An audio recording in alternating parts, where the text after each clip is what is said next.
Hey everybody, it's Jenny, and I am excited to share with you how I planned this week in my memory planner.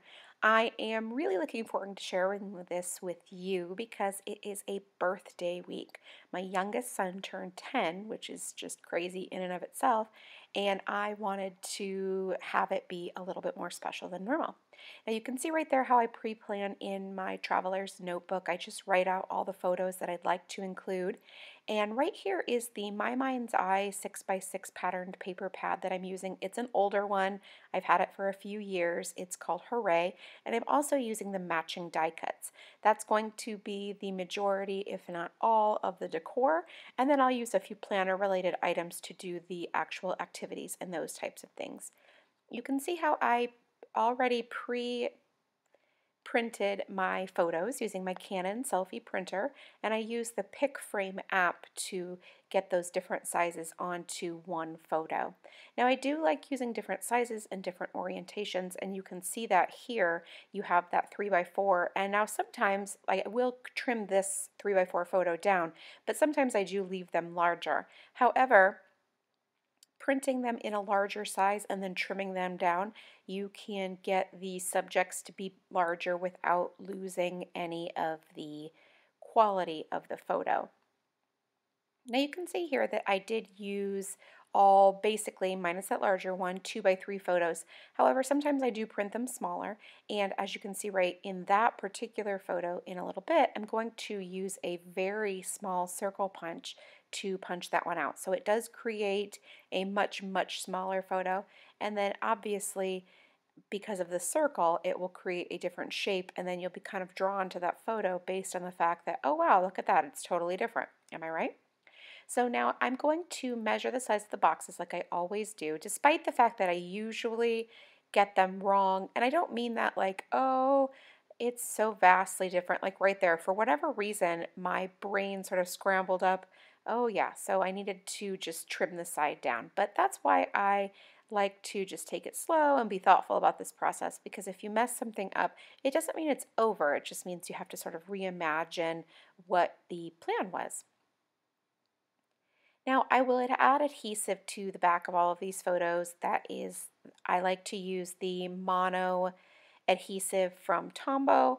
It's very, very sticky. It's very easy to use, and it just does a really good job with longevity for making sure that the photos stay attached. Now, if you look at that photo on Wednesday, the one that I trimmed down that was a 3x4, you can see how it fits fine. I was obviously just able to trim off the excess, and it was no big deal. So now I'm just punching out a slightly larger circle, and I'm going to mat that small circle photo on that larger piece of patterned paper that I punched out. Okay, so now I'm ready to start the planning process. I don't have very many activities at all. So what I will go ahead and do is sort of lay out some die cuts and patterned papers, and then we'll add to that as well. So I wanted to use that really super adorable banner. It's so festive and fun, and then also layer with it some birthday balloons as well. So I'm going to go ahead and just layer those through there, and making sure that the overall design is very pleasing to the eye, but then it also fits in the space allotted. Obviously, I don't want to cover up my son or anything like that with the balloons. I just want them to fit right there. So now I'm going through each and every one of the die cuts, and I'm trying to find the ones that will work. And I'm also looking for, obviously, a 1 and a 0 so I can layer on top of that party hat the number 10, since it's my son's 10th birthday. I love how this looks. It's so cute and it's so festive and fun. And if you add these things to your regular planner, which I don't know if you do that or not, but if you do, you can see that I didn't really actually hardly take up any room at all. Like, those balloons are in the sidebar, and the majority of that banner is also in the sidebar, and then that little birthday hat is covering a large portion of the photo, and then the numbers are just layered right on top of that. So you can absolutely make beautiful little embellishments happen on your planner pages without taking up too much of the functional room, if that's the way that you decide to go. Or in this case, like you can see here, I was able to add beautiful decorations, but I'm not taking up room that can be used for activities and events or photos or journaling. Now I've trimmed another piece of patterned paper so it will fit in that box right there, and I'm just peeling up the side of that just so I can get it adhered right underneath those embellishments so that it's right next to that particular photo. Now it's super, super adorable. However, I want to add a little bit more decor because, like I said already, we're really light on activities this week. It's just sort of starting into one of my slower periods, and so I have plenty of room for embellishments and journaling as well.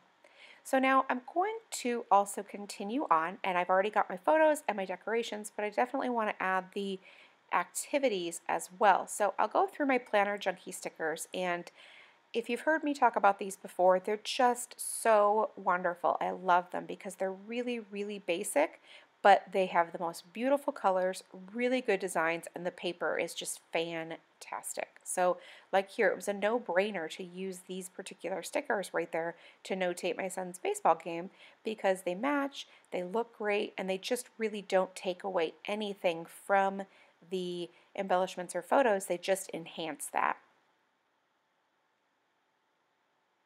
Now, see, I wasn't kidding about it being a light week. We've really, really narrowed down some of the activities just because my youngest son's baseball practice is over. My oldest son's baseball, or not my oldest son, my middle son's baseball is over. And so we're just really sort of getting into that little bit of a lull before spring baseball starts and before basketball starts as well. So now I'm going to go ahead and add in the right-hand side of the page so I can add the embellishments, activities, and journaling over there as well. And so I'm just pulling out a sheet of that 6x6 patterned paper, and I can't say enough about 6x6 patterned paper pads. They are wonderful for planning. They have a great scale, meaning that the designs are not too big, and they're very affordable.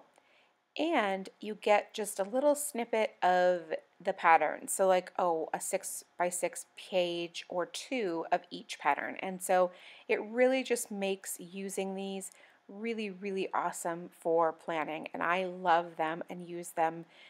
I'm finding myself using them a lot more than I was in the past. But I think that you can also see that these are great ways to use some of the Happy Planner stickers that are full boxes as well if you choose to go that route. So now I'm finding some little die cuts and things like that that I can go ahead and use in not only my open spaces on this particular page, but to layer with my photos and cluster with my photos as well. So I've got the circle and the piece of pattern paper and then that rose gold star. How beautiful. And then in this other section I am layering not only that really super adorable tag but then some of these little banners too, just to again carry on the birthday theme of the week, because if when you're 10 you cannot plan a whole week as a birthday layout, then I don't know when you can. So it's really so cute and I love it, and I love how it all came together. So now again I'm going to use the mono adhesive and I'm just going to adhere all of these down so I don't have any slippage in the future, which I know you're thinking, yeah, right. No, I'm here to tell you it really does happen. Like I have old scrapbook layouts that are like 15 years old and that I just used whatever glue stick that I picked up at the store, and some of these items are laying in the bottom of the page protectors and nobody wants that. So now just going to go ahead and adhere all the little bits and all the little pieces, including that small little photo right there.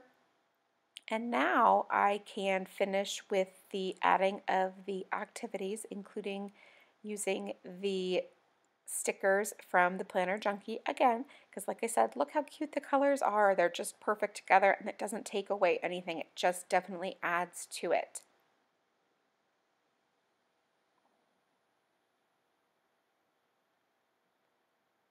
Now I'm also going to go ahead and add my journaling lines. Again, I'm still going to use my black pen like I usually do, not breaking out of that this week, and just staggering them to make them not only more playful but easier to use as well, because when you try to line them up perfectly, it's definitely very difficult and can be frustrating when you can't get them done completely perfectly.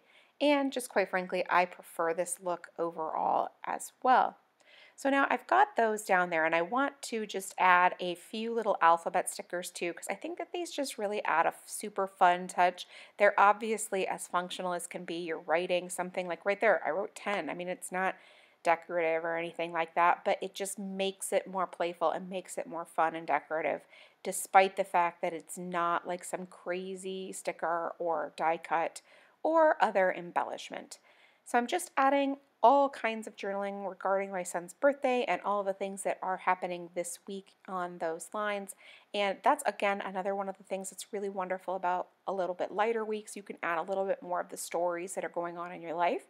If you have weeks that are lighter, you don't even have to worry so much about activities or appointments or those types of things. How about pictures of things around your house or things in your everyday life? So maybe you pass a bush every day that you just love it and you love the flowers on it. Why not take a picture of it and journal about it?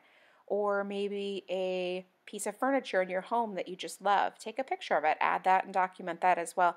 I promise you, these are things you're going to love looking back on. Like, think back to, oh my gosh, we used to have this couch and I just absolutely loved it and I miss it. My husband talks about a couch that we used to have 10 years ago and he still refers to it. And so to have something like this, if I had that picture of that couch in there, that would be so cool. Now I'm going to go ahead and add more alphabet stickers, and thinking about it, I probably do have a photo of it somewhere. I just don't have a project like this that would really celebrate the everyday and the mundane. I'm going to add more alphabet stickers, and this time I'm just spelling out no school. I'm sure I probably have a sticker that says no school. However, I thought that the alphabet stickers, in the same way that I use them on the left-hand side of the page, would just add kind of that fun to the right-hand side of the page and take a little bit of that white space in the bottom box.